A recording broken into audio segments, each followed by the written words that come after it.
Защо трябва да използвате пробиотичен препарат за почистване на помещение за отглеждане на птици PIP-AHC? PIP-AHC е мощен активен почистващ препарат, който след употреба образува стабилна и здравословна микрофлора в птицефермата. Преди да започнете прилагането на PIP-AHC, механично почистете помещението.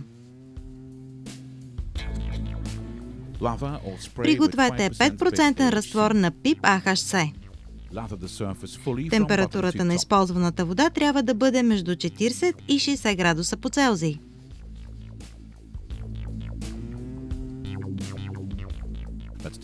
Напръскайте цялата повърхност посока отдолу нагоре. Оставете продукта да престои 10 минути. The temperature of the water must be between 40 and 60 degrees Celsius. След това измийте добре повърхностите с вода под високо налягане до окончателното отстраняване на препарата. Особено важно е хранилките редовно да се измиват с PIP-AHC. След почистване с препарата повърхностите се стабилизират и се създава микробиологичен баланс.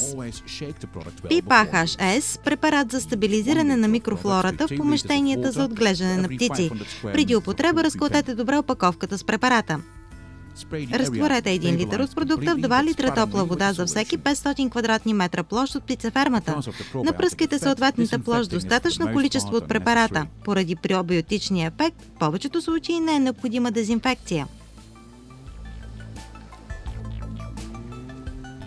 PIP сапун за ръце допълва програмата за хигиенизиране. Сапунът за ръце PIP е концентриран почистващ препарат за ръце с тройно действие. Почиства, щади и предпазва ръцете.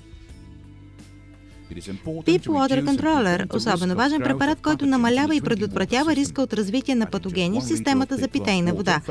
Като добавите само 1 литър PIP Water Controller на 10 000 литра вода, ще намалите този риск до 90%.